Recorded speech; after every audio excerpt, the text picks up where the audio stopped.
하나님께서 모세에게 성막을 만들라고 하셨을 때에 제일 먼저 법궤를 만들었습니다. 언약궤이라고 하고 증거궤라고도 합니다. 이 증거궤라는 것은 하나님이 사람과 함께 하신다는 증거로서의 증거궤입니다. 그 증거궤에 만들 때에 그 안에 반드시 언약의 돌판이 있어야 되고 속죄 소각이 있어야 됩니다. 그리고 나중에 그걸 사용할 때에 속죄의 피를 어디다가 뿌리냐? 그 속죄소 위에다가 뿌립니다. 그러므로 하나님은 그 속죄소 위에서 이스라엘 백성들에게 말씀하시는 것입니다. 하나님과 만나는 곳이다, 이렇게 말할 수가 있습니다. 자, 그 다음에 이어서 뭐를 만들려고 하시냐면 진설병 상을 만들려고 합니다. 병상, 떡을 올려놓는 상. 이 떡을 올려놓는 상을 만드는데 그 규격들이 딱 나와 있습니다. 이렇게 만들라. 23절에서 30절까지 같이 읽어봅니다. 30절까지 시작. 너는 조각목으로 상을 만들 때 길이는 2규빗, 너비는 1규빗, 높이는 1규빗 반이 되게 하고 순금으로 싸고 주위에 금테를 두르고 그 주위에 손바닥 넓이만한 톱을 만들고 그 톱 주위에 금으로 테를 만들고 그것을 위하여 금고리 넷을 만들어 근대 발 위 내 모퉁이 위에 달되 턱 곁에 붙이라. 이는 상을 멜 채를 끌 것이며 또 조각목으로 그 채를 만들고 금으로 싸라. 상을 이것으로 멜 것이니라. 너는 대접과 숟가락과 병과 푸는 잔을 만들되 순금으로 만들며 상 위에 진설병을 두고 항상 내 앞에 있게 할지니라. 아멘. 이 상은 하나님께 바치는 진설병을 올려놓는 곳입니다. 진설병을 매일마다 만들어서 상에 올려놓고 저녁이 되면 내려놓고 이튿날에는 따뜻한 거 올리고 이렇게 계속 매일마다 하나님 앞에 진설병을 올려드립니다. 그 하루 동안 진설병 상에 있던 것을 내려온 다음에는 그것은 제사장의 몫이가 되는 것입니다. 이 상에 있는 떡은 왜 올려놓는 것인가? 하나님을 대접하신다라는 거예요. 하나님께 대접을 드린다라는 것을 의미하는 것입니다. 그러니까 증거궤는 하나님이 우리와 함께 하신다는 증거입니다. 그 함께 하신 하나님 앞에 내가 어떻게 나의 이 경외심을 표현을 할 것인가? 첫 번째가 바로 식탁이라는 겁니다. 이것은 나와 하나님과 함께하는 식탁을 의미하는 것입니다. 우리가 가족들이 같이 시극때가 되면 한 상에서 밥을 먹는 것처럼, 물론 요즘에는 사회 구조가 좀 달라지고 가족들이 각각 하는 일이 달라져서 같이 한 상에서 밥을 먹는 일이 때로는 잘 안 될 때도 있겠지만은 옛날에는 그렇지 않았습니다.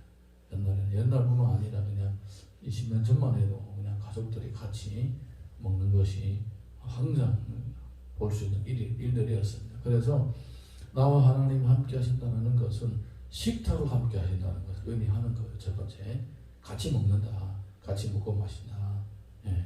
요한계시록 3장 10절도 보게 되면 문을 열고 누구든지 날 영접하면 내가 그에게 들어가서 그와 더불어 먹고 그가 나와 더불어 먹으리라. 하나님과 함께 더불어 먹고 마신다는 의미가 여기 있는 겁니다. 그 다음에는 두 번째 의미는 뭐냐? 이 떡은 예수님의 몸을 상징하는 것입니다. 고린도전서 10장 16절 보게 되면 우리가 축복하는 바 축복이 차는 그리스도의 피에 참여함이 아니면 우리가 떼는 떡은 그리스도의 몸에 참여함이 아니냐. 이 떡은 그리스도의 몸을 의미하는 것입니다. 잡초오실 그리스도께서 몸을 찢겨서 피를 흘리면서 속죄의 제사를 드리고 하나님과 사람의 관계를 형통케 통하게 만들어 주신 그 주님의 몸을 상징하는 거예요. 그래서 이 떡이 계속 매일마다 새 것이 올려지고 내려오고 또 새 것이 올려지고 내려오게 되는 것입니다. 그리스도의 희생. 그러니까 예수님이 이 땅에 오신 것은 희생을 하려고 오신 것입니다. 자기 몸을 지키려고 오신 것입니다. 마치 아사셀의 어린 양이 광야로 들어갈 때에는 짐승에게 찢기는 것이 뻔히 보이는 것처럼 주님이 이 땅에 오시는 것도 마찬가지입니다. 찢기려고 오신 거예요. 그러면서 주님이 제자들을 보낼 때 내가 너희를 것은 양을 이리 때로 보낸 것과 똑같다. 자신의 모습을 그대로 말씀하시는 거예요. 세례요한 같은 경우 예수님을 보면서 보라 하나님의 어린 양이로다. 세상 죄를 지고 가는 하나님의 어린 양이로다. 아사셀 어린 양처럼 그렇게 이 땅에 왔다라는 것을 보여주는 거예요. 예, 주님의 희생을 의미하는 것이 바로 이 진설병 상에 있는 진설병이다. 그것입니다. 이것이 진설병 상이 만들어진 이유이고 하나님과 사람이 식탁을 함께한다. 그 다음에는 떡은 주님의 몸을 상징하는 것입니다. 자, 우리 이어서 31절에서 40절 보겠습니다. 시작. 너는 순금으로 등잔대를 지어 만들되 그 밑판과 줄기와 잔과 꽃받침과 꽃을 한 단계로 연결하고 가지 6을 등대 곁에서 나오게 하되 다른 3가지는 이쪽으로 나오고 다른 3가지는 저쪽으로 나오며 이쪽 가지에 살구꽃 형상장 새우과 꽃받침과 꽃이 있게 하고 저쪽 가지에도 살구꽃 형상의 잔색과 꽃받침과 꽃이 있게 하여 등잔대에서 나온 가지 6을 같게 할지며 등잔대의 줄기에는 살꽃 형상의 잔빛과 꽃받침과 꽃이 있게 하고 등잔대에서 나온 가지 6을 위하여 꽃받침이 있게 하되 2가지 아래에 한 꽃받침이 있어 줄기와 연결하며 또 2가지 아래에 한 꽃받침이 있어 줄기와 연결하며 또 2가지 아래에 한 꽃받침이 있어 줄기와 연결하게 하고 꽃받침과 가지를 줄기와 연결하게 전부를 순금으로 채워 만들고 등잔 7을 만들어 그 위에 두어 앞을 비추게 하며 그 불 집게와 불도 그릇도 순금으로 만들지니 등잔대와 이 모든 기구를 순금으로 한 달란트로 만들되 너는 성과 이 산에서 내게 보인 모양대로 할지니라. 아멘. 등잔대를 만들라는 겁니다. 등잔대 쉽게 말하면 7가지가 있는 7 금등대를 만들라는 겁니다. 꽃받침, 살구꽃 이런 것들은 나중에 이제 인터넷을 찾아보게 되면 모양이 잘 나옵니다. 그 한 가지마다 매듭이 있어요. 매듭. 대나무가 매듭이 중간중간에 매듭이 있는 것처럼 이렇게 중간에 한 줄거리가 있고 양옆에 이렇게 각각 이렇게 3개씩 이런 모양으로 되어 있는 거예요. 예, 그런 등잔대인데 등잔대를 금으로 쳐서 만들나 이 금을 쳐서 만들고 항상 거기다 불을 붙이고 있으라고 합니다. 여기에 불이 꺼지면 안 됩니다. 항상 붙어 있어야 되는 거예요. 이것은 뭘 보여주는 것인가? 이것은 예수님의 영향력을 보여주는 것입니다. 예수님은 자신은 내가 세상의 빛이라 이렇게 말씀하셨습니다. 그러니까 예수님이 이 땅에 오셨을 때에 어둠의 세상을 비추는 비추라고 빛이라고 말씀하십니다. 요한복음 8장 12절 보게 되면 예수께서 또 말씀하여 이르시되 나는 세상의 빛이니 나를 따르는 자는 어둠에 다니지 아니하고 생명의 빛을 얻으리라. 예수님을 믿는 사람들은 그 빛의 영향을 받게 되면서 자신도 어둠에 다니지 않게 되는 것을 보여주고 있습니다. 이렇게 떡상도 하나님과 함께 하심을 보여주고 그리고 떡은 예수님의 몸의 희생을 보여주고 이 빛은 뭘 의미하느냐? 그 빛을 바람으로서 세상을 비추는 것을 보여주는 것입니다. 우리가 이 성도로서 이 땅에 사는 모습이 예수님의 모습하고 똑같은 것입니다. 예수님이 마태복음 11장 19절에서 30절에서는 나는 마음이 온유하고 겸손하니 나의 멍에를 메고 내게 배우라. 그래야면 너의 마음이 쉼을 얻으리니 이는 내 멍에는 쉽고 내 짐은 가벼움이라 하시니라. 예수님은 제자들을 보고 내게 배우라. 주님을 배우라. 그 말입니다. 주님을 닮으라는 겁니다.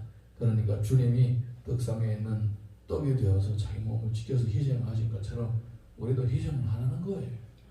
네. 그리고 세상의 빛으로 비추는 것은 우리를 보고 세상에서 영향력을 끼치라는 거예요. 마태복음 5장 13절에서 15절 보게 되면 너희는 세상의 소금이니 소금이 만일 그 맛을 잃으면 무엇으로 짜게 하리요? 그는 아무 쓸데없어 담을 밖에 버려져 사람에게 밟힐 뿐이니라. 너는 세상의 빛이라. 산 위에 있는 동네가 숨겨지지 못할 것이요 사람이 등불을 켜서 말 안에 두지 아니하고 등경 위에 두나니 이러므로 집안 모든 사람에게 비치느니라. 예수님이 자신이 빛이고 또 성도들 보고 제자들 보고 너희도 빛이다 이렇게 말씀하시는 거예요. 주님이 자신을 희생함으로써 그 희생의 열매로 빛이 영향력이 끼쳐지는 것입니다. 내가 세상에서 영향력을 끼치는 방법이 두 가지가 있습니다. 하나는 세속적인 방법이에요. 다른 사람을 올감해가지고 내 말을 강제적으로 듣게 하고 안 들으면 피해를 보는 그런 어떤 제도나 어떤 상황들을 만들어가는 거예요. 이게 세속적인 방법이에요.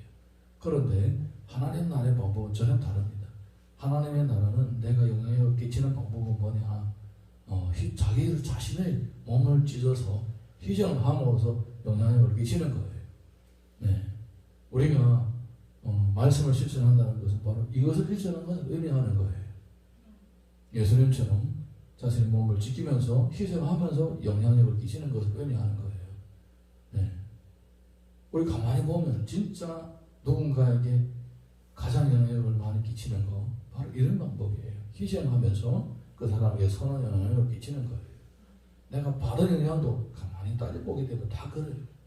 사람들이 올가미로 나를 올감해가지고 내게 영향력을 끼치려고 할 때에 내가 물론 때로는 거기에 얽매여가지고 따라가기도 하지만은 근데 그 사람의 영향력이 나에게 어떤 변화를 일으키고 영적인 변화를 일으키는 가능성이 없습니다. 마음 다치기 때문에. 그렇지만은 어떤 사람들이 나를 향하여 희생하고 그러면서 나에게 어떤 얘기를 할 때에 그 사람의 말과 행동이 나의 변화를 일으키는 그런 영향력이 되는 것입니다. 예수님이 직접 그렇게 하나님의 사랑을 보여주시면서 자신을 지키면서 이렇게 영향력을 보여주셨습니다. 세상에 빛이 되라. 너희도 이렇게 살아라고 하시는 거예요. 이 땅에 살아가는 동안에 하나님의 자녀로서 예수님의 제자로서 내가 가정에서라든가 교회에서라든가 직장과 사회에서라든가 지인들 사이에서 이 영향력을 끼치는 방법 주님은 분명히 보여주셨습니다. 바로 이 떡상 위의 떡처럼 자기를 지킬 때에 떡을 먹을 때 찢잖아요.